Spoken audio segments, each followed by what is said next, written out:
Então, eu sou a Aline Suzin Silveira, eu sou residente do primeiro ano de psiquiatria do Hospital Materno Infantil Presidente Vargas. Ok, então vamos lá. Hoje ela vai apresentar então um projeto, né, de pesquisa cujo artigo já foi submetido, né, Aline? Então vamos tentar fazer essa análise com um exercício de clube de revista, com um olhar bem crítico, né? E todos, de acordo com o professor Lucas, estão convidados a questionar, perguntar, dar ideias. Tudo está valendo aqui. Então, vamos adiante. Então, o nosso título é Desfechos e Determinantes Biopsicossociais da Hospitalização Psiquiátrica durante a Gestação, descrição de um protocolo de estudo. E o nosso pesquisador principal é o Dr. Lucas Primo. Então, introdução. Por que a gente pensa em estudar isso, tá? A gente sabe que, embora na gravidez seja culturalmente como um período de muita felicidade, ele, por causa de tantas mudanças físicas e emocionais, também é um período que existe maior risco de desenvolver transtornos mentais. E esses transtornos mentais na gestação aumentam a mortalidade materno-fetal, né? Eles estão associados a muitos desfechos negativos, e dentre os principais, de curto prazo, a prematuridade, o baixo peso fetal, e a longo prazo, né, na infância da criança, obesidade infantil, problemas emocionais e comportamentais. Existem, a gente sabe, diversos fatores de risco para os transtornos mentais na gestação, mas se sabe, se tem a ideia de que existem muitos também determinantes sociais, eles estão entre importantes fatores de risco, por exemplo, problemas financeiros, descontinuação de tratamento psiquiátrico, pouco baixo suporte social e uso e abuso de substâncias psicoativas. Lá em 2011, já um dos pesquisadores da área, o Atkinson, teve uma fala muito importante que ele relatou que a mulher grávida é talvez o último verdadeiro órfão terapêutico, né? Por quê? Por causa de problemas éticos, médico-legais, preocupação com a segurança do feto que a gente tem em relação às mulheres grávidas. Existem muitos poucos estudos clínicos que avaliem a farmacocinética, farmacodinâmica e que são conduzidos durante a gestação.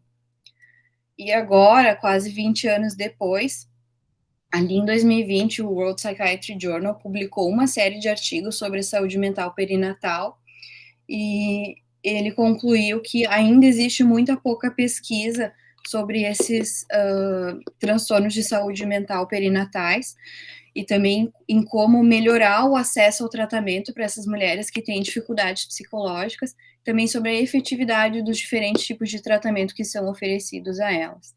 Tá? Porque, então, além disso, existe um furo ainda maior, que são nas mulheres que precisam da internação psiquiátrica na gravidez, tá? A gente sabe que isso é um transtorno, é uma condição que é bem pouco prevalente, né? Existe um estudo já que falou sobre menos de 1% das gestações vão precisar de internação psiquiátrica, mas isso é muito importante para a saúde pública, porque usualmente essas gestantes têm transtornos mentais mais graves, tá? Elas estão colocando em risco não só a vida e a saúde delas, mas também a saúde do feto, né? E já se foi comprovado que a admissão psiquiátrica na gestação está associada a uma melhora dos sintomas psiquiátricos, maior tempo gestacional e um maior peso nos recém-nascidos, né? Embora isso seja evidente, ainda existem muito poucas pesquisas na área e são restritas a casos de séries ou estudos retrospectivos de desenhos secundários, né? Quando foi feito um estudo sobre outra coisa e acabaram se coletando informações sobre a gestação. Posso continuar? Uhum. Então, nosso objetivo principal é identificar quais variáveis estão envolvidas na internação psiquiátrica das mulheres gestantes, quais são os principais desfechos maternos fetais. Tá? A nossa principal hipótese é que o cuidado de saúde pré-natal insuficiente, a descontinuação de tratamento psiquiátrico, violência doméstica, eventos traumáticos, história familiar de transtornos mentais, exacerbação de doenças clínicas, são fatores de risco para admissão psiquiátrica e que, em contrário, como fatores de proteção, a gente tem suporte social, cuidado pré-natal e acesso a serviços de saúde. A gente pensa também, é uma hipótese nossa, de que dentre os desfechos das gestantes hospitalizadas, existe uma maior incidência de parto pré-termo, complicações neonatais, maior proporção de parto cesárea e episiotomia, um menor score de APGAR nos bebês e uma maior incidência na indicação da perda temporária da guarda. Lembrando que uma das coisas que constitui um estudo de caso controle é que a gente vai tirar uma foto dessa população, mas é uma foto especial, né? Na foto não vai me trazer todas as informações, na foto de agora. Eu vou partir de um desfecho, que é uma internação psiquiátrica, né, e vou olhar para trás nessa foto, ver o que aconteceu lá atrás que pode ter desencadeado esse desfecho agora. Essa é mais ou menos a base de um estudo de caso controle. Claro que tem algumas coisas, algumas características, vamos chamar assim, em estudo, que eu vou descobrir agora. Né? Então, desfecho, internação psiquiátrica. Beleza, então vou partir da internação psiquiátrica e vou tentar olhar que fatores estão associados. Alguns vão estar associados agora, como, sei lá, idade, gestação desejada, não desejada. Cara, tem coisas que são de agora. Intensidade dos sintomas. Intensidade de sintomas, ideação suicida. Então, tem algumas características que eu vou tirar foto agora. Certo? Mas algumas vêm do passado. Aconteceram lá no passado e por ter acontecido no passado, acabou no desfecho de hoje. Predominantemente, o estudo de caso controle ele tem um ranqueamento melhor na pirâmide de evidências epidemiológicas, né? Então, mesmo que seja um trabalho que tenha dois braços, um braço de caso controle e um braço de transversal, com características que eu estou tirando agora, a gente vai dizer que é um caso controle. Né? Claro, quer ser mais explícita ali, tu pode dizer, olha, essas variáveis são de um delineamento transversal, estas outras variáveis são de um caso controle. Mas vou dizer para vocês, não é isso que a gente vê, não precisa ser assim. Né? Então, quando a gente tem algumas variáveis que determinam que isso é um caso controle, a gente vai dizer assim, é um estudo de caso controle. Ah, mas tem variáveis que são de transversal. É um caso controle. E pelo que está escrito aqui até agora, para mim é um caso controle. Então, vamos adiante. Então, falando um pouquinho de como está desenhado o nosso estudo, nós vamos ter 3 grupos, né? Temos 3 grupos, na verdade. O grupo dos casos são pacientes gestantes que foram admitidas na internação psiquiátrica por qualquer tipo de transtorno mental. O papel delas no estudo é identificar quem são os casos, né, e quais são os determinantes biopsicossociais que levaram a essa hospitalização psiquiátrica. O grupo controle número 1 é de mulheres não gestantes que estão internadas na psiquiatria, e o papel delas é reconhecer quais são os fatores de risco gerais para a internação psiquiátrica que não são específicos para a gravidez ou que têm diferentes tamanhos de efeito. E o segundo grupo controle, então, são de pacientes que não foram internados na psiquiatria. A gente escolhe puérperas, né, que durante a gravidez toda, então, não tiveram nenhum tipo de internação psiquiátrica. E elas servem para comparar que tipo de gestantes que não precisaram de internação psiquiátrica na gravidez, né? Por isso que a gente pega puérperas, que elas recém terminaram a gravidez, a gente sabe que elas não tiveram nenhuma internação. Explica pra gente como é que pode ter 2 grupos controle num estudo. Então, é justamente para a gente conseguir identificar quais fatores de risco estão relacionados com a gestação e quais fatores de risco estão relacionados mais com os transtornos psiquiátricos e a necessidade de internação, né? Então, né? Eu acho que é porque é o seguinte, o grupo de casos tem 2 construtos a serem estudados, que é doença psiquiátrica, né, um portador de transtorno psiquiátrico, e a gestação. Não são doenças a ser, são 2 condições a serem estudadas, né? Se eu tenho um grupo de casos que tem 2 condições de interesse, eu vou precisar, fica mais legal, né, eu ter 2 grupos de controle. Como o nome está sugerindo, né, eu vou controlar o quê? Eu vou controlar justamente essas 2 condições.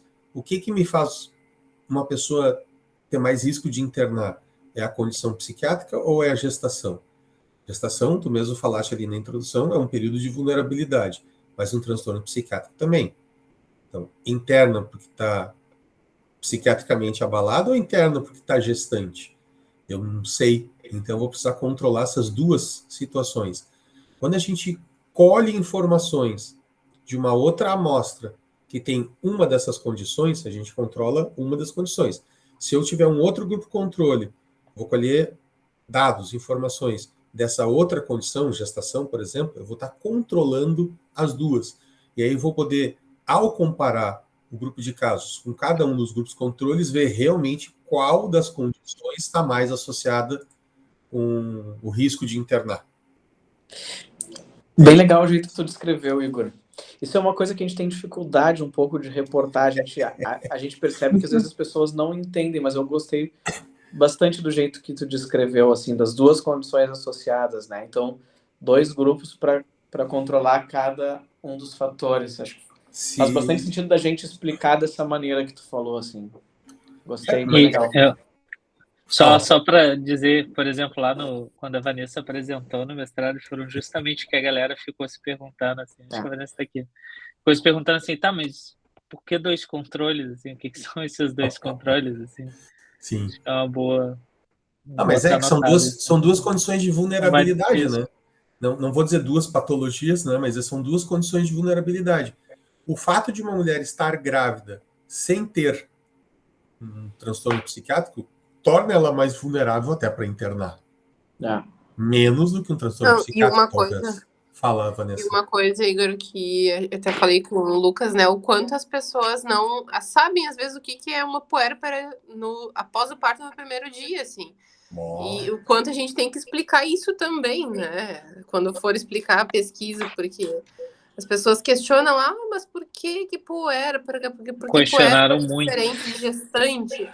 E aí o Rafa, assim, a gente foi explicando, mas, né? Como que nós pegaríamos gestantes, se elas poderiam internar na psiquiatria ainda, então tem que ser a puérpera logo após o parto, né? Para ser um dado da gestação. Senão, como é que a gente vai pegar a gestante que não internou, se ela pode internar, né? Então tem que ser a puérpera logo após um dia. Então a importância de esclarecer o que é um puerpério, né? O que é uma puérpera, enfim. Impressionante, né? Mas o bonito desse trabalho, o Lucas estava se elogiando no início, assim, né? É justamente isso, né? Tem 2 condições que, independentemente, são muito estudadas, mas em conjunto, né? De novo, 2 condições, tá? Não são 2 patologias, que é a gestação e um transtorno psiquiátrico maior, né? Eu acho que esse, para mim, por enquanto, tá com cara de caso controle. Eu só deixei claro que não é porque o nosso é maravilhoso, porque não tem nada. Então, eu sei. E a outra, se quisesse botar um terceiro grupo aqui de controle, seria um controle de não grávidas e sem transtorno psiquiátrico. Já pensei nisso também, se valeria a pena. Mas eu acho que vai agregar. Entende? Não sei se vai agregar muito. Também acho que não. Vai dar muito mais trabalho. Vai agregar uma complexidade desnecessária, eu acho. Talvez eu não colocasse, mas me ocorreu aqui. Provavelmente vai passar na cabeça de algum revisor de alguma revista também. Por que não um grupo controle de pessoas saudáveis sem nenhuma das 2 condições, né? Posso prosseguir, então? Mas daí a nossa explicação seria de que é em relação às gestantes internadas na psiquiatria, né? Então, se eu tenho esses 2 controles, já estou controlando as 2 condições, para que ter um controle sem nada? Não sei se agregaria, né? controlar a ausência dos construtos, controlar a ausência dos fatores. Pois é. Não ter nenhum dos construtos, nenhuma das condições, na realidade, a princípio, esse grupo seria o que menos interna de todos os 4. Só para confirmar isso. Não sei se precisa. Teoricamente, nem internaria, né? Então já nem interno. Se não tem um transtorno psiquiátrico, não vai internar na psiquiatria. Pois é. Então, para quê? Vou controlar o quê? Se não é fator de risco para internação, não ter nada é algum fator de risco para internação? Não, né? O cara não tem nada. Não. Eu nem tenho, vou controlar o quê aí, né? Não sou gestante e não tenho transtorno psiquiátrico e não internei. Vamos adiante, Aline.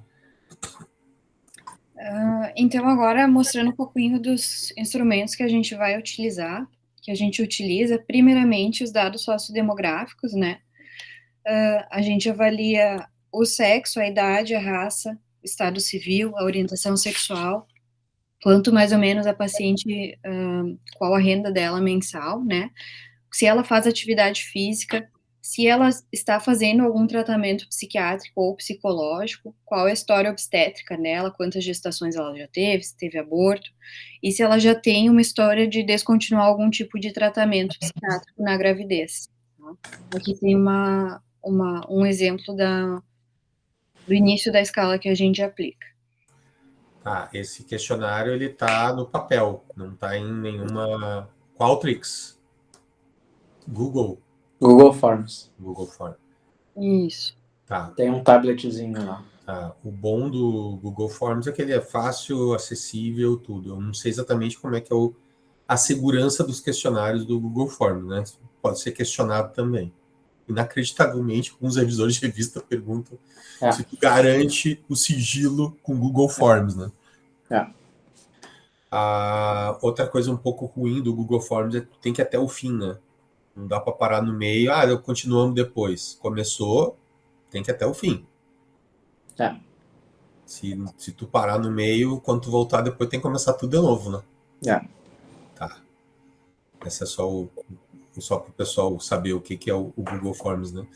Tem a PUC, eu acho que usa o Qualtrics, que eu pessoalmente não conheço, e a fundação ali a gente está usando o REDCap, né? Que é o padrão ouro, eu acho, né? O REDCap, em termos de segurança, ele nem se questiona. É a Universidade de Vancouver que capitania e faz um consórcio internacional para usar o REDCap, né? E ele é bem seguro. E o Qualtrics tem que pagar também. O REDCap é gratuito, né? Mas o Qualtrics é pago, e eu acho que eles garantem também. A principal questionamento dessas plataformas de questionário é a segurança dos dados, né? O quanto isso é seguro e tal. Aí talvez você até tenha que dar uma revisada e ver se a gente acha alguma coisa sobre segurança do Talvez até algum artigo sobre isso. Talvez já deva ter, provavelmente. O Google deve garantir essa segurança de alguma maneira, né? Não vão dar ponto sem nó. Até porque está usando a versão gratuita, né? Sim. Eles querem vender a versão paga, é cheia de recursos, né? E aí, se tu queima a versão gratuita, eles não vendem mais nada, né? Vamos adiante. O segundo instrumento que a gente usa é a entrevista SCID, que ela é uma entrevista estruturada, para quem não conhece, que ajuda a auxiliar no diagnóstico de transtornos psiquiátricos segundo o DSM-5, e a parte que a gente aplica, na verdade, é o que engloba o transtorno depressivo maior, transtorno bipolar, esquizofrenia, outros transtornos psicóticos, transtorno de uso de substâncias e transtorno de estresse pós-traumático.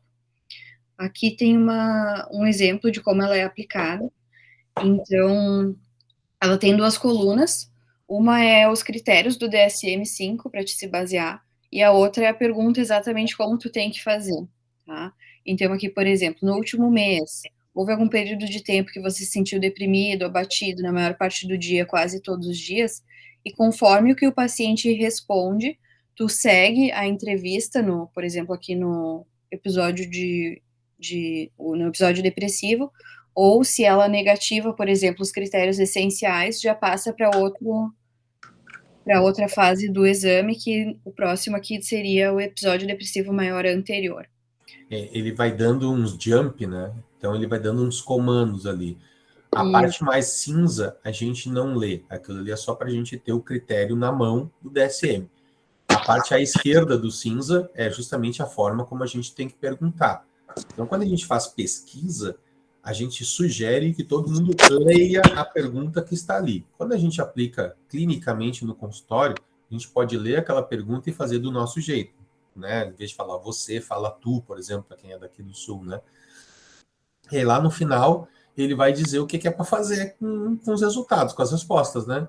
Então, ali, se tanto A1 quanto A2 forem classificados como negativo para o mês atual, pula e vai lá para o A15.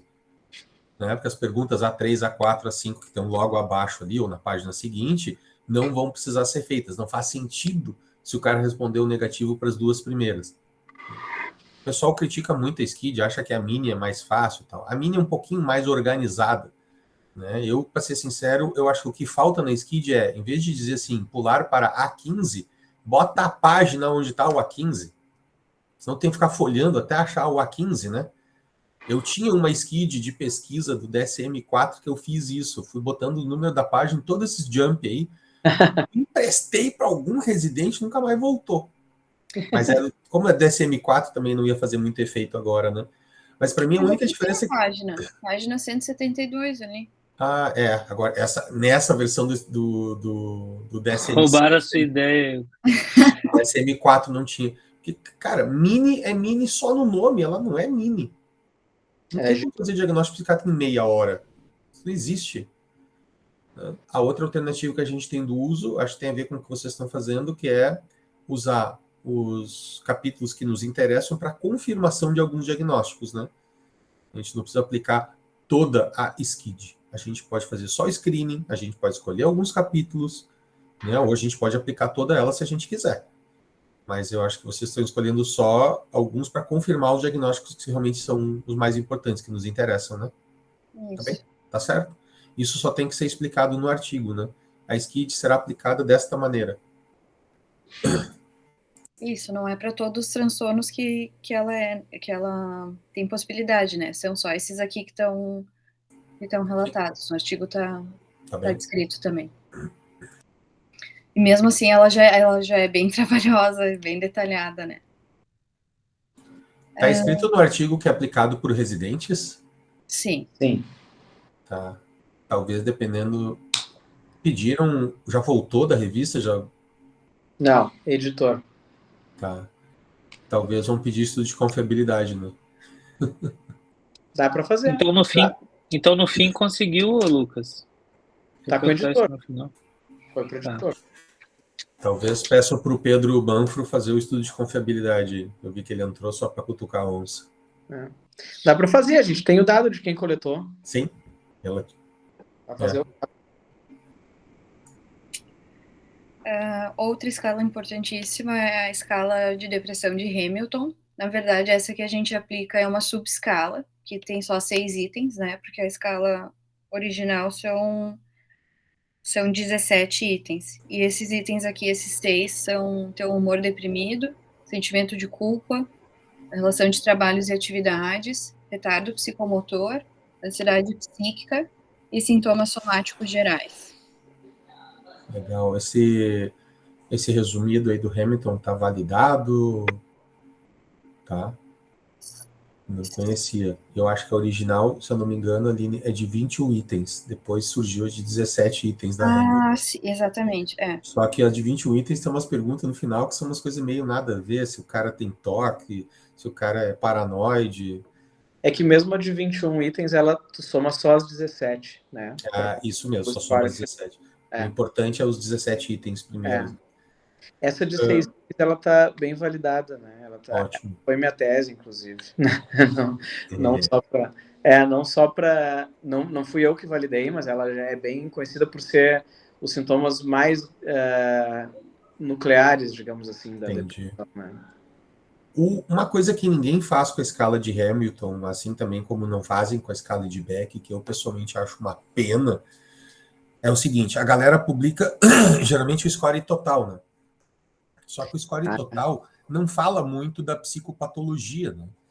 Não me discrimina muito. Então, tanto na escala de Hamilton de 17, quanto nas de Beck, por exemplo, a gente consegue fazer análises fatoriais, né? E agrupar, por exemplo, sintomas cognitivos, sintomas físicos, sintomas comportamentais. A gente consegue fatoriar assim, fica interessante.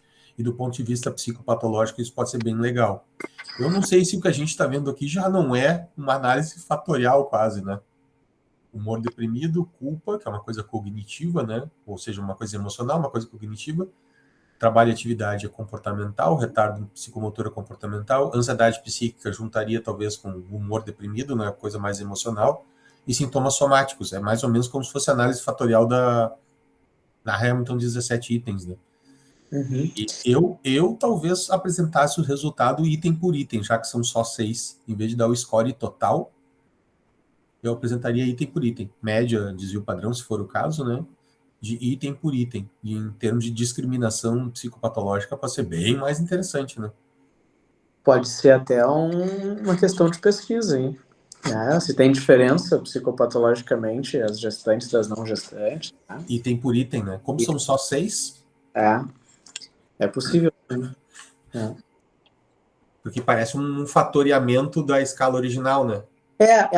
Essa subescala ela foi feita com teoria de resposta ao item, né? Isso aí. Tá, então...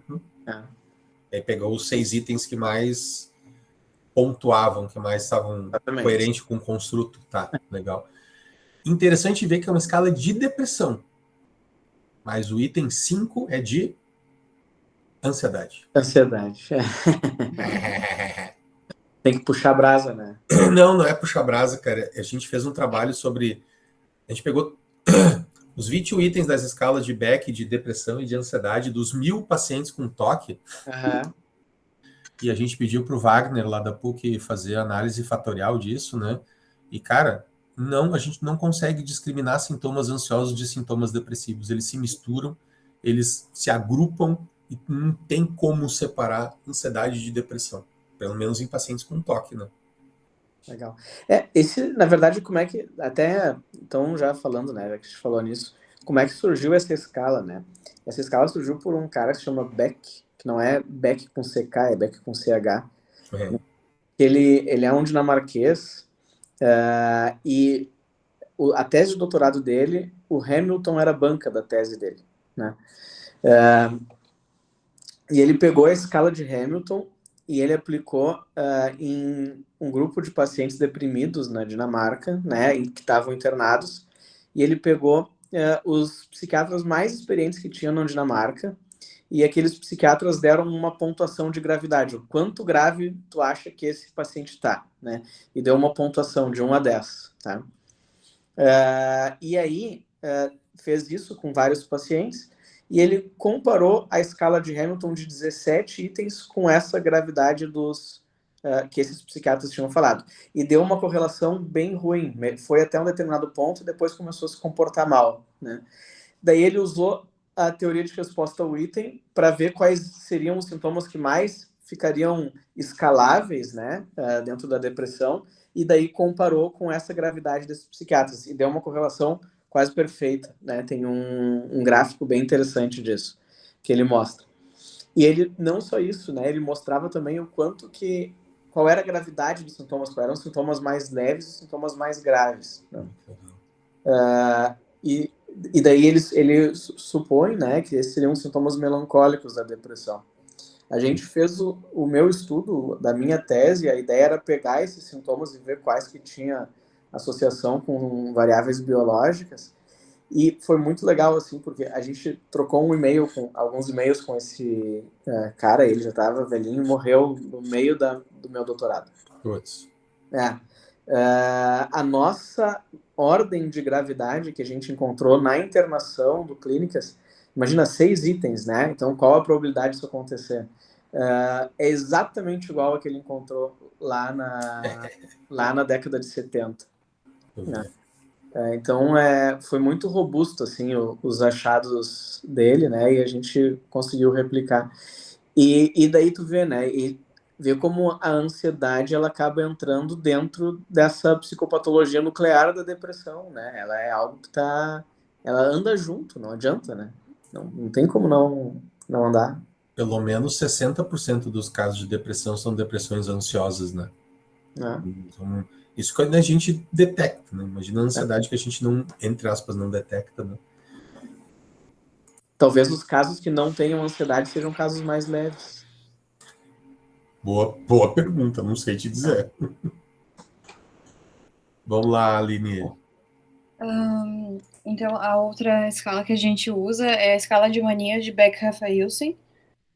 Ela tem 10 itens, né? Entre eles atividade motora, atividade verbal, fuga de ideias, voz e o nível de ruído, né? Como é que tá a voz da paciente, hostilidade, o humor em relação ao bem-estar, né? A autoestima, contato, o sono, uma média nas últimas 3 noites e o interesse sexual. Não tem nada de compras ainda. E nem de estudar outra língua e usar vermelho ou roxo. Tá bom. Ter 3 cursos universitários. Vamos adiante. Entendemos, Igor. Tudo bem, segue lá. A escala de sintomas positivos e negativos, na verdade, é sobre sintomas da esquizofrenia. São 7 para cada um, 7 sintomas positivos e 7 sintomas negativos. Isso a gente aplica em todos os pacientes ou só no que tem esquizofrenia? Só que tem esquizofrenia. Porque a escala de psicopatologia geral ela podia ser aplicada em qualquer um, né? A BPRS, né? É praticamente ali, né?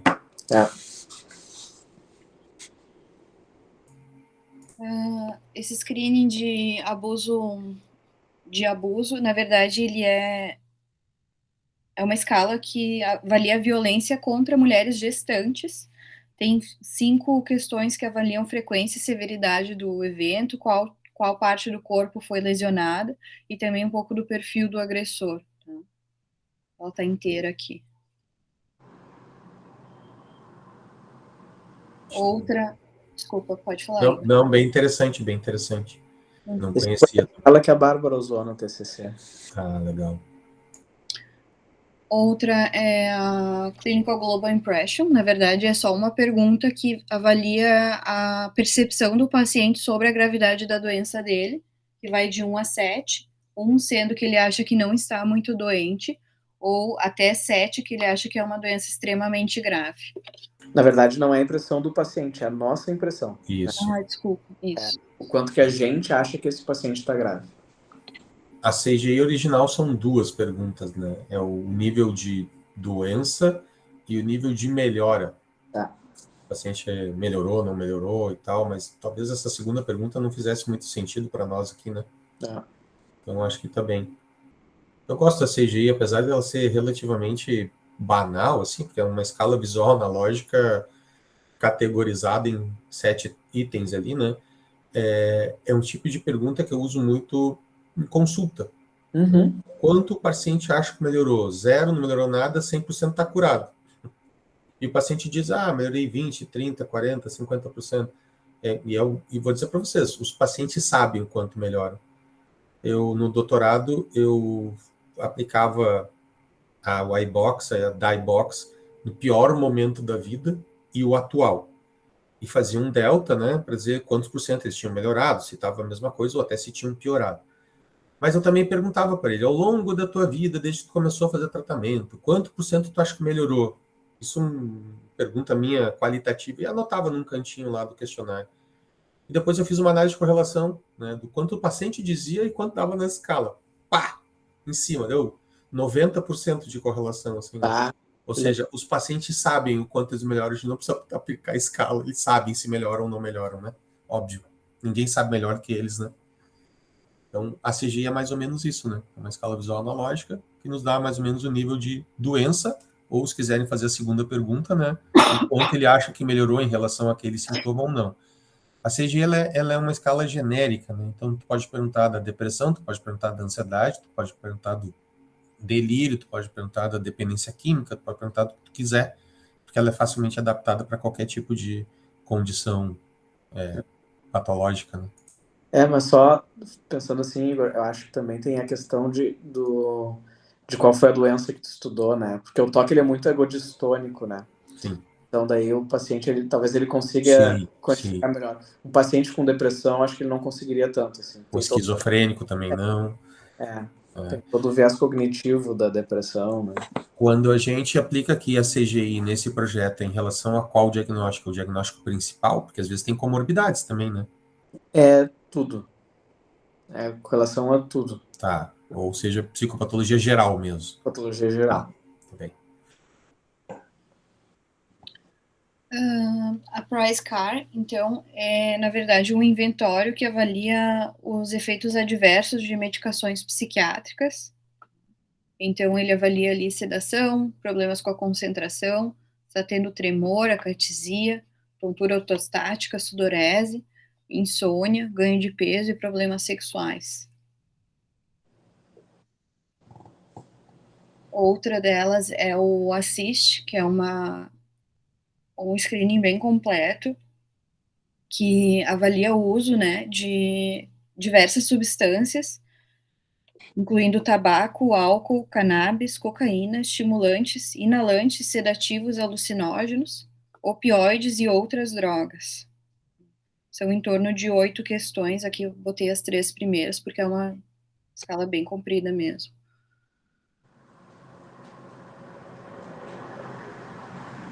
Esse é um questionário que avalia traumas na infância, são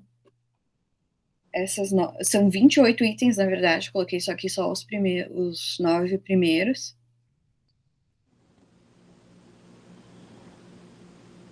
Dá um score, né? O CTQ dá um score, né? Soma e dá um score, né?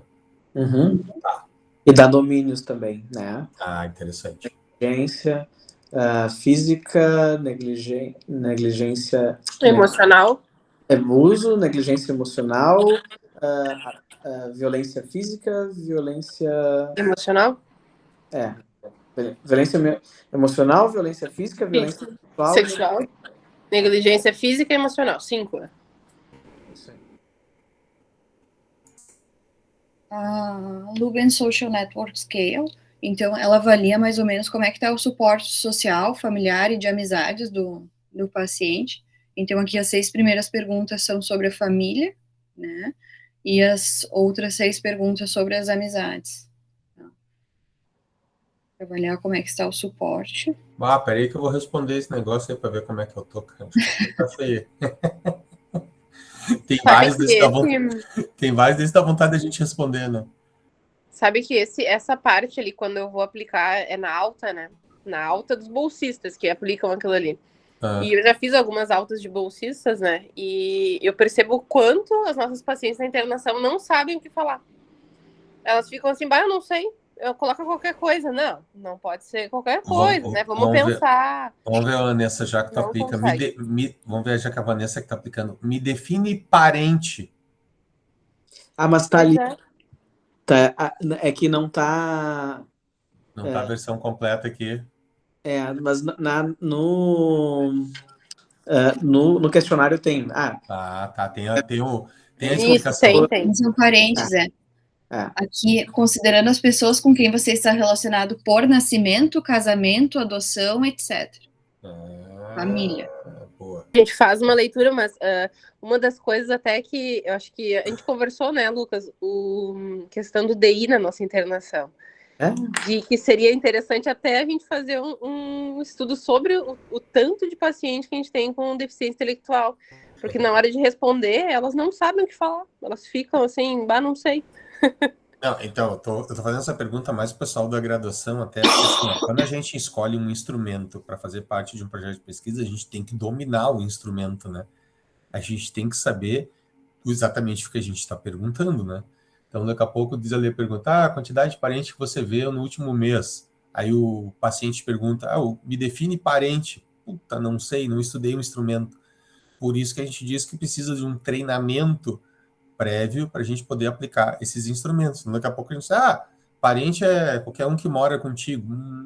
Não sei. Né? Um cara é estudante universitário e mora com 2 colegas. Os colegas são parentes? Né? Então... Prof, uma observação que eu fiz, assim, A do parente até que eu não achei tão complicada, assim. Eu achei mais a dos amigos. Mais difícil, hein? Eles não têm quase nenhum amigo. E isso mexeu muito comigo, assim, no fato de que a maioria era nenhum, ou que conversava muito raramente. Pois é. O que eles têm de definição de amigo? Bem-vinda à vida adulta, Sofia. É que se afastam, né? Os pacientes com queixas psiquiátricas graves, assim, as pessoas se afastam. Quem não é do núcleo familiar próximo ali. Então não eram amigos. Pois é. Botei Já em dizia chat. minha mãe. O cara ser amigo se afastou na hora do bem ruim, cara, talvez não fosse amigo, né, meu? Ou é amigo. Então, concordo contigo, Sofia. São conceitos complexos, né? A gente lança a pergunta e torce para ninguém fazer a pergunta da definição, né? Mas tá aí uma boa hipótese para ti, aí, Sofia. Aí. Vamos adiante. A BASE, que é Barreiras para o Acesso à Saúde, ao Cuidado, né, avaliação, ela, na verdade, tem aqui 30 itens. Aqui são os 7 primeiros, né? Não ter certeza de onde ir para receber cuidado profissional, querer resolver o problema sozinho, preocupação de que poderia ser visto como fraco por ter um problema de saúde mental. E daí aqui as opções são: isso já me impediu, retardou ou desencorajou? De maneira nenhuma, um pouco, bastante ou muito. Esse é um que eu tô curioso para ver os resultados. É só alguém... Vou aproveitar a expertise do Pedro aqui. Pedro, com esse monte de instrumento, cada um com 30, 20 perguntas, quantos sujeitos a gente vai ter que ter em cada grupo aí? Depende do que tu quer fazer, né? Provavelmente vai analisar 2 escalas por vez, assim, a maior parte, o grande incentivo e o grande mérito desse estudo é ele estar sendo feito, não exatamente, né, porque é um dado que não existe, né? E que vai ser muito mais importante tu correlacionar coisas 2 a 2 do que tu fazer um grande, né, mapeamento de todas as coisas ao mesmo tempo. Mas é de uma presciência, assim, e até né, coragem de se meter num vespeiro aí que não é muita gente mesmo na literatura mundial de estudar gestante, né? As pessoas não querem nem atender gestante, que é quando vai pagar que dirá estudar. Eu pergunto isso porque a gente sabe que quanto mais instrumento a gente coloca num estudo, né, provavelmente se a gente fosse analisar tudo junto, cara, ia ter que ter umas 3.000 pessoas em cada grupo aí, né, de tanta gente que ia precisar para cada item analisável. Mas eu concordo contigo, acho que isso é típica proposta, ou vamos chamar de projeto guarda-chuva, né, e a gente vai ter que dar uma fatiada nesse salame aí, né, porque senão vai precisar de uma amostra gigantesca para a gente poder ter algum tipo de tamanho de efeito legal para cada instrumento, né.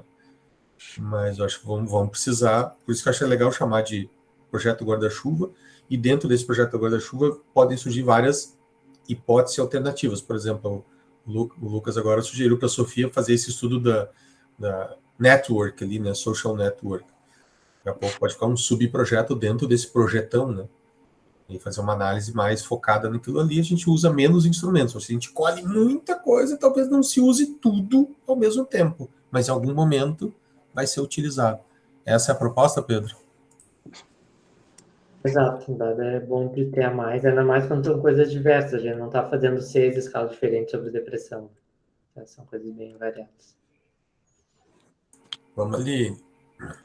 E por fim, os desfechos perinatais que a gente está avaliando são vários dados, né, sobre o nascimento do bebê, então, e sobre a gravidez, então, tipo de parto, quantos filhos a gestante já teve, se ela já teve nascidos mortos, se teve ruptura prematura de membranas, ali do bebê, qual foi o ápigar, o peso, o comprimento, perímetro cefálico. Então, aqui tem todas as informações que a gente coleta. Se teve alguma complicação no bebê e na puérpera no pós-parto. Desculpa, não estou conseguindo ler muito bem, mas ápigar, 5º minuto, 10º minuto... 1º e 5º. 1º e 5º, tá. Isso aqui não especifica. Nós estamos colhendo do primeiro e do quinto, né? Uhum. Tá, ok. Acho uma coisa importante na aula do mestrado, a professora falou, tem que colocar a questão da gente pesquisar no prontuário, né? Porque a gente pesquisa o Apgar, vários dados no prontuário, né? Então a importância de dizer que a gente está também usando o prontuário das pacientes. Muitas não lembram, né? O que deu ali pós-parto do bebê. Sim. Isso tem que estar no relatório, que o artigo é um relatório, né? Mas acho que tá, né? Era para estar, pelo menos. Depois. Eles aqui diz, nós vamos coletar dados, na verdade não diz como. Tá. Eu tô Depois. com o artigo aberto aqui. Uma olhada lá, é para estar descrito no artigo, sim. Vamos ver se os revisores questionarem, a gente tem chance de corrigir, né? Se eles não questionarem, também tem chance de corrigir. Tá.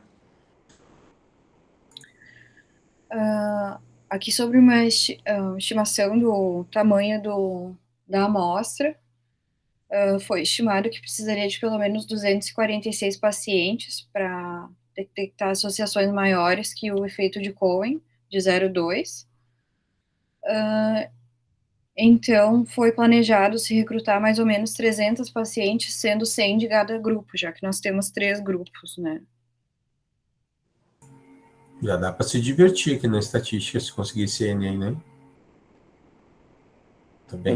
Quantas não gestantes já, Vanessa, tu que tá mais por dentro?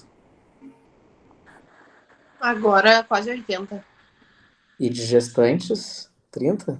28. E as gestantes psiquiátricas? 30 gestantes internadas, 80 não gestantes e 15 puérperas. Mas, na verdade, as puérperas a gente tem que fazer um novo mutirão aí de coletagem. Entendi. Mas tá andando, hein? Me espera. Tem uma certa dificuldade de trazer as nossas gestantes para pesquisa, porque o momento da internação delas, muitas vezes, elas estão ali involuntariamente, né? Elas não estão muito motivadas, assim, ao tratamento e a participar de uma pesquisa. Vocês estão anotando essas que estão se negando e por que estão se negando, né? É importante a gente ter esse número também. Mas acho que a gente teve poucas recusas, né? A gente teve 3 gestantes até agora que recusaram. Bem pouco até. Eu lembro quem são, mas não tenho anotado em nenhum lugar. Então, tem que pesquisar pelo nome, assim. E não gestantes. É interessante a gente anotar por que não quis, né? A maioria delas é o discurso de eu não tô aqui para servir de cobaia. Tá bom, né? Ótimo. Depois a gente traduz isso, não vamos escrever assim no artigo. E as não gestantes, daí que a gente também vai ter que escrever, que é a nossa avaliação de não ter um juízo crítico, enfim, não tá em condições para fazer a pesquisa, né? Tá psicótica. Não tem condições, a gente também vai ter que descrever, né? Tá. E qual é as outras? As puérperas? As puérperas é feito em mutirões, né? Porque não tá na nossa rotina. Mas é que tem que anotar também as que não quiserem participar. Sim. As puérperas, eu acho que a Bárbara anotou. As puérperas a gente teve até um potencial problema. Né? Até algo que a gente tem que descrever como limitação depois. Porque a Bárbara ficou com a sensação de que as puérperas que aceitaram participar eram as puérperas muito saudáveis. Né? Se elas tivessem tido alguma coisa, ou se tivessem uso de substância, elas não queriam participar para não falar. Né? Entendi. Mas é interessante da gente anotar as negativas também, né? Por que não querem? Porque a gente vai ter, para chegar nesse número de 300, eu tive que convidar quantas, né? Em qual grupo foi mais difícil, tal. Acho que isso aí faz parte de um relatório saudável, transparente, né? Uhum. Porque a gente pensa assim, mas vai entrevistar 300 pessoas, nossa, que horror, que N grande e tal, mas na realidade a gente convidou umas 600 para conseguir 300, né? É pior a história. E aqui mais ou menos de como funciona o procedimento da pesquisa, então. aqui na hospitalização psiquiátrica. Então, primeiro, a gente pega o consentimento assinado e os dados, né? Isso é sempre depois que já iniciou a gestação, porque elas internam durante a gestação, né?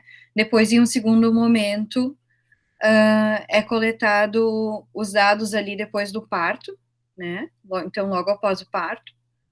E num terceiro momento, os desfechos, se coleta os dados dos desfechos perinatais, né? Então, depois do parto, se teve alguma complicação com o bebê ou com a mãe, também são coletados dados deste caso.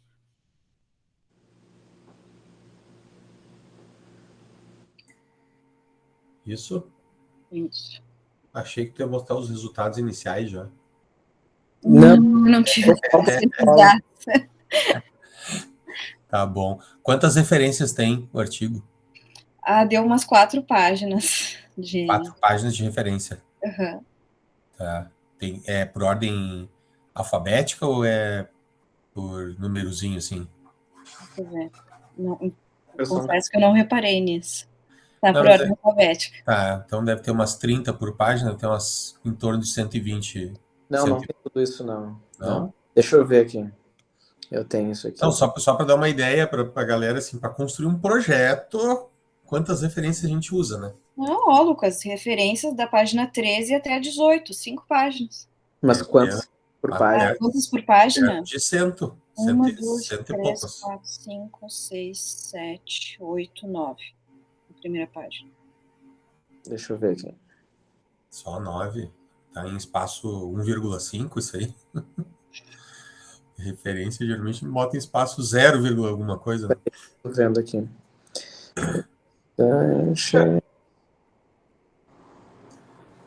Porque só para o pessoal ter uma ideia de para construir um projeto, não é assim, tá, vai da minha cabeça, vou botando ali. A gente vai referenciando quase tudo, né? Os instrumentos, estatística não precisa, a não sei que tu vai usar algum recurso estatístico um pouco diferente, mas tem as referências da introdução, algumas questões de metodologia, cada um dos instrumentos precisa ser referenciado, né? Então, às vezes vai longe o número de referências para fazer um projeto. Né? Tem gente que às vezes acha que nem precisa de referência no projeto, mas precisa. São 54 referências. Tá bem. Bom número.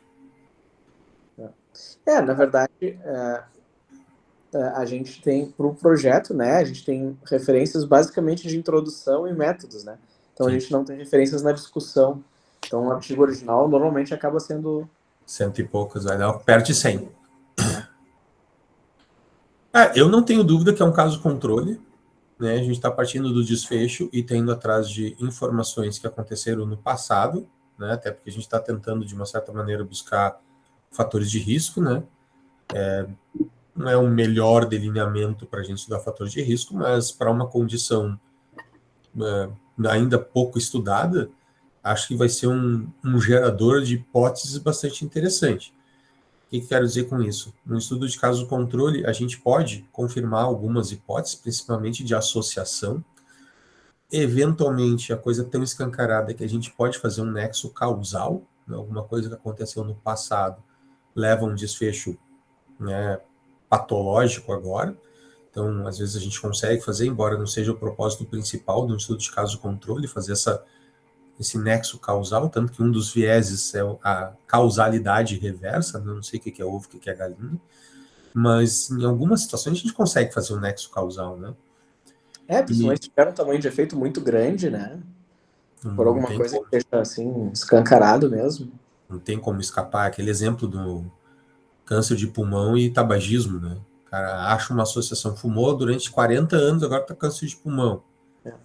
Não é porque ele ia ter câncer de pulmão no futuro que ele começou a fumar quando era mais jovem, né? Entende? Às vezes é muito escancarado. Então, assim, eu não tenho dúvida de que é um caso controle. Eu acho que está elegantemente desenhado com 2 grupos de controle. Acho que isso é bem legal. Porque se vocês botam um grupo só de paciente psiquiátrica não gestante, vai ter sempre aquele que vai perguntar, tá, mas e o controle das gestantes não psiquiátricas, né? Então, acho que precisa dos 2 grupos de controle, porque são 2 construtos de vulnerabilidade para a mulher. essa seria a justificativa principal dos 2 grupos de controle, né? A gestação é um fator de vulnerabilidade e o transtorno psiquiátrico também. Que mais dá para a gente falar? É um monte de instrumento, né? Ou seja, vai dar bastante pano para manga. Ainda tem mais o do Rafael aí. Acho que quando falou atividade física ali, está incluído do Rafael? A gente ainda não incluiu, a gente tem que fazer a inclusão do Rafael lá também. Mas tu vê, já estava escrito ali, né? Nível de atividade física. Só a pergunta. É só sim ou não, né? Sim, mas aí é que tá o Miguel lá na emenda, né? Já era um dos objetivos. Sim. Como que tu vai estudar, ou seja, tu não muda o objetivo do projeto. Nem o secundário, nem muito menos o objetivo principal. Só muda o como que tu vai investigar, né? Essa talvez, não sei, Lucas, chegasse a ver lá com o pessoal do comitê de ética para ver se cola? A Ângela acha que sim, tá? Ela disse só para eu sentar junto com ela para ver a resolução lá do comitê, para entrar redondinho já. Tá. Eu já fui de comitê de ética, uns 2 ou 3, e, cara, eu acho que não mudando os objetivos, é só tu dizer assim, bom, em vez de usar tal instrumento, agora eu vou usar tal instrumento. Em vez de usar uma pergunta de sim e não, agora eu vou fazer 48 perguntas, não sei quantas são, Rafael. Acho que 30 e pouquinhos.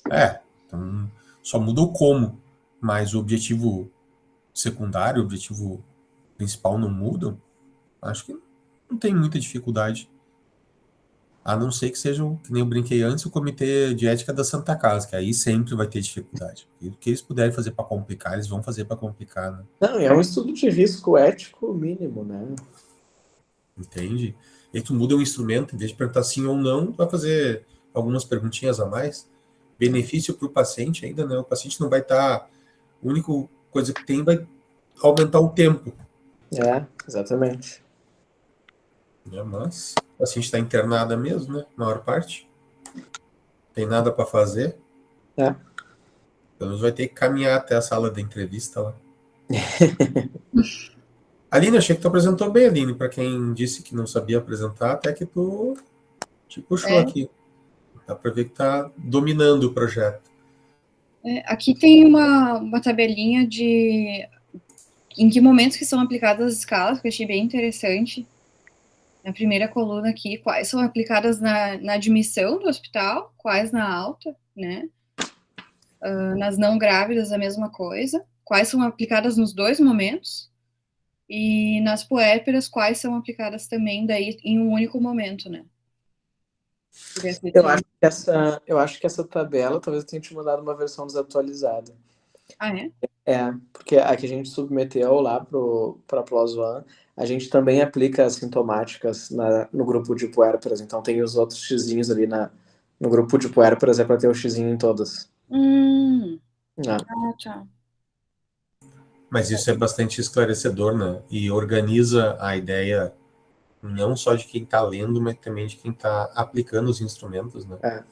Basicamente, na baixa, a gente aplica os sociodemográficos, diagnóstico e intensidade dos sintomas psiquiátricos, né?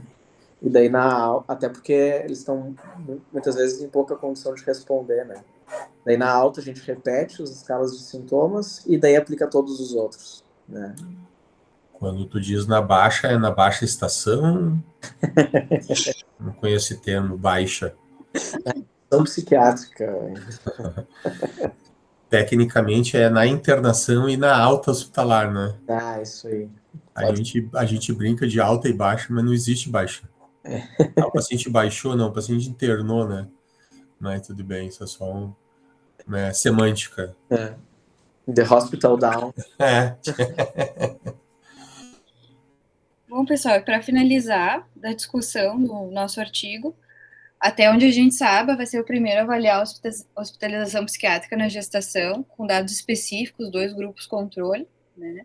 E a gente acha que vai ter um impacto bem significativo na identificação de desfechos e determinantes biopsicossociais dessas pacientes. Como limitações do estudo, a gente colocou, então, um certo desconforto das pacientes, aquelas que não resolvem não aderir à pesquisa, né, que não preferem não responder, o viés de seleção nos grupos de controle e um certo viés de memória em relação àqueles eventos sofridos no passado, né? Esse é o problema do caso controle, né? Não são coisas que estão acontecendo agora, são coisas que estão acontecendo aconteceram há um tempo atrás, e aí o viés de memória, na realidade, tem aquela valorização de quem passou por um evento, né? Então, quem passou por um evento traumático, de fato, lembra do momento. Quem não passou, não tende a lembrar muito bem. Ou não fala. Hã? Ou não fala. Lembra, mas não fala. Lembra, mas não fala. É que quem não passou por um evento traumático, daqui a pouco ele vai garimpar um evento traumático. Ah, sim, uma vez eu vi um assalto. E aí fica uma coisa meio vaga, assim, né? Mas quem passou por um, lembra.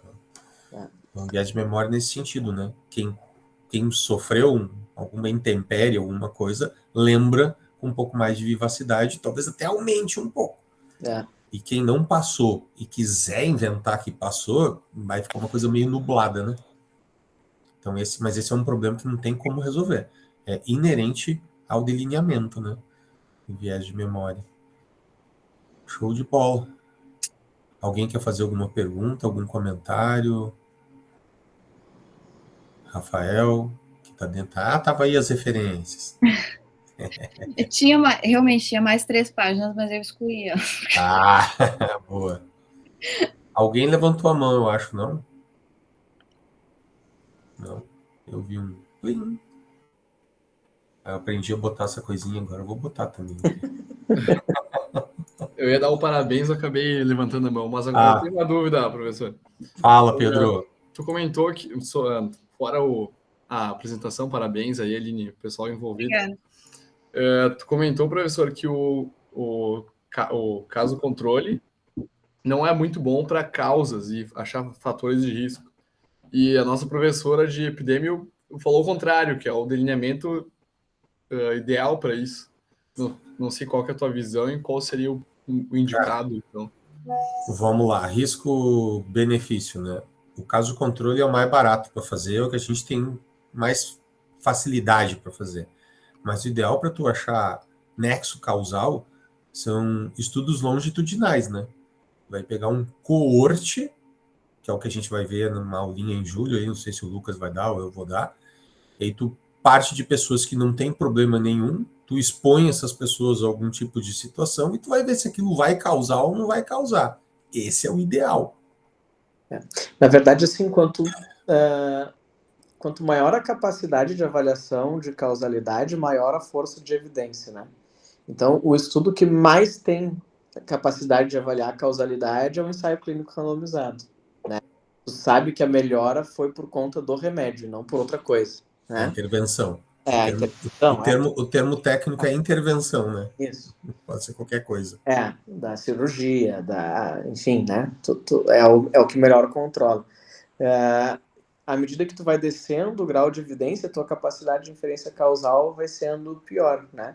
Então, por exemplo, a gente não consegue avaliar fatores de risco num ensaio clínico randomizado, né? Porque tu não vai fazer uma intervenção para ver risco. Então, a gente daí tem os estudos de coorte, que seriam os melhores, né? Daí, abaixo tem os casos de controles, seria um pouquinho pior, né? E aí tu tem os transversais, que de fato não conseguem ver causalidade de jeito nenhuma, porque tu não sabe nem o que veio antes e o que veio depois, né? Tu tem uma simples associação, tu não consegue ver causalidade entre fator de estudo e desfecho, né? O caso de controle dá uma ideia, mas ele não é o melhor, não. Ele não é definitivo. São estudos geralmente mais de associação, que às vezes as associações são tão indicativas de causalidade que não tem como dizer que não. Entende? Que nem eu brinquei ali, câncer de pulmão e 40 anos de tabagismo. Porra, é muito escancarado do ponto de vista fisiológico, né? É que do transversal para o caso controle, tu tem um pulo, um salto, né? De que no transversal não é possível e no caso controle é possível, né? Mas isso não significa que o caso controle seja o ideal, não é. Né?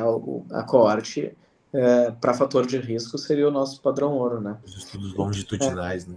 O problema é que a coorte para esse de desfecho que a gente está vendo, que é a internação psiquiátrica, é raro uma gestante precisar internar, relativamente raro, né? Apesar da gente ter uma internação que a gente vê todos os dias, né? Se a gente pegar todas as gestações que existem, né? É uma minoria pequenininha das gestantes que de fato precisam internar numa internação psiquiátrica. Então a gente precisaria de muitas gestantes. Bom exercício. Como fazer um coorte para esse estudo? Em vez de ser um caso controle, vamos transformar num coorte. Como que a gente faria? Deu silêncio agora, por que será? Só o gato cruzou lá à frente da minha. Eu tenho que pegar mulheres jovens, todas, sei lá que número, gigantesco. Algumas vão engravidar, outras não vão engravidar. Umas vão ter transtorno psiquiátrico, outras não vão ter transtorno psiquiátrico, e eu tenho que ficar acompanhando até o dia que elas internarem.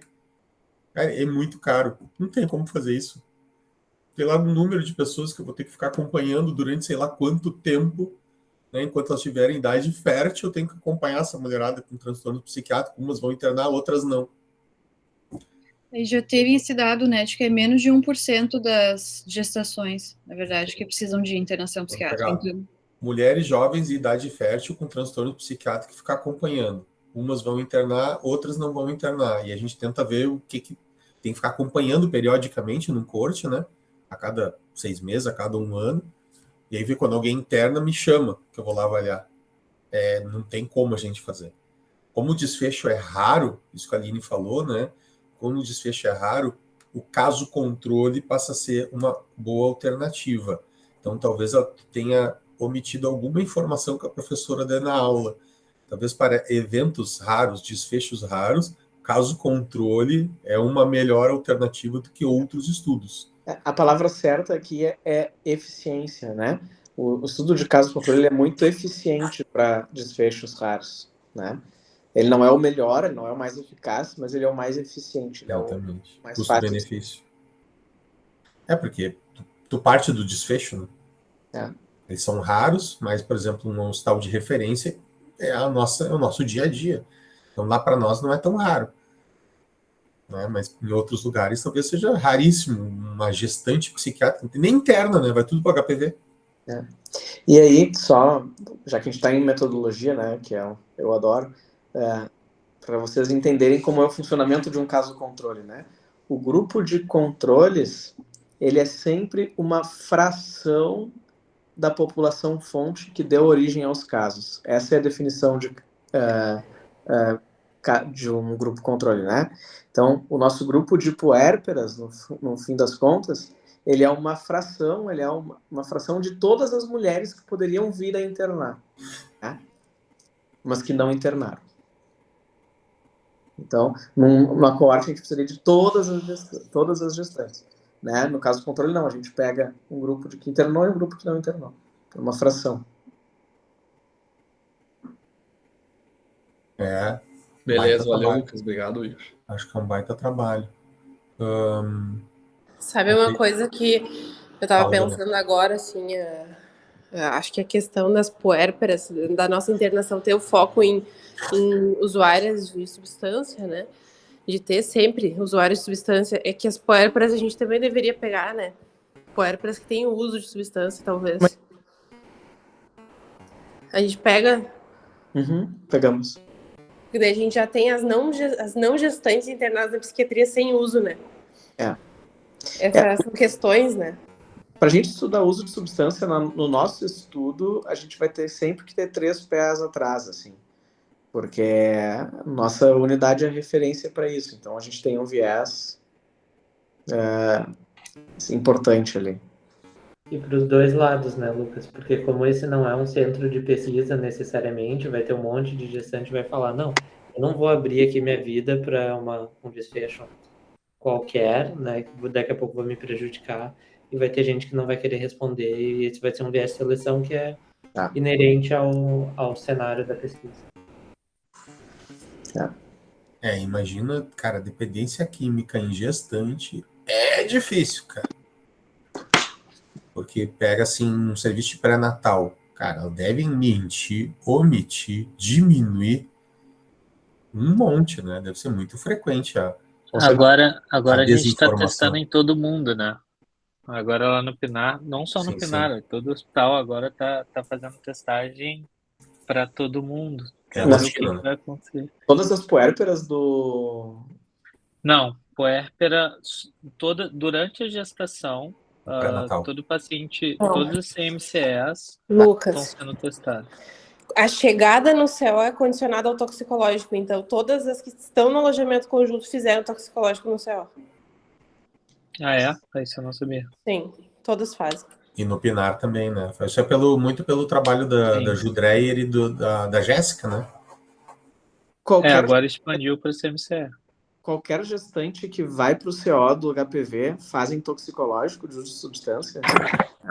Fazem sim, porque eles fazem a ficha, né? Só se a paciente se nega, né? Mas daí eles falam sobre a importância de fazer, enfim, e fazem toxicológico sim.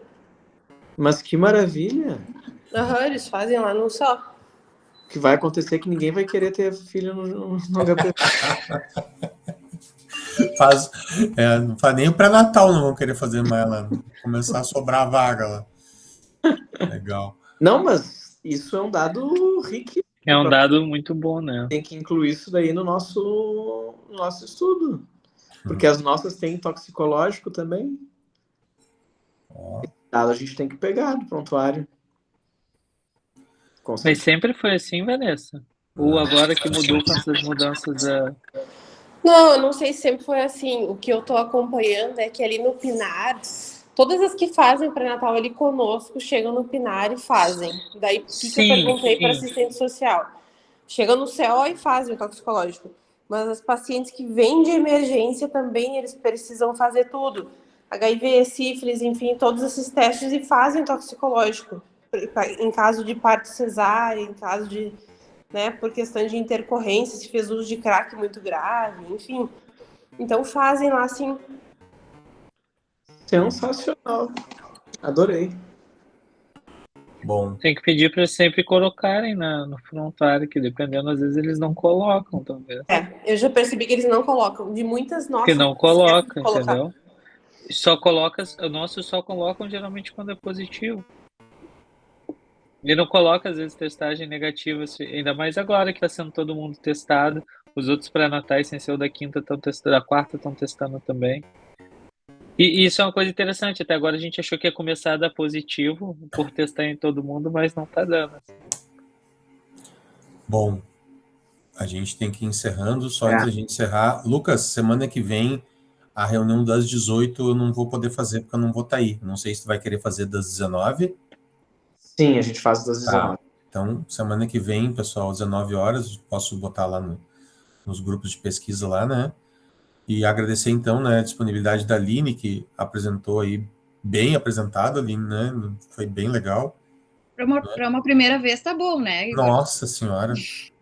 Muito legal. Oi, Igor. Fala. Eu vou fazer só administrativo do andamento da semana. Tudo bem. Eu anuncio lá, então. Então, agradecer a presença de todos aí, dizer que a gente retoma daí dia 27 com o Adão Anjos. André. Não vou aprender o nome do cara.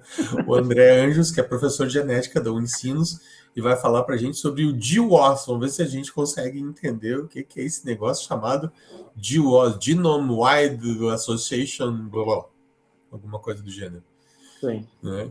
E aí, então, dia 4 de julho, a Margarete Oliveira vai falar para a gente sobre esquemas cognitivos.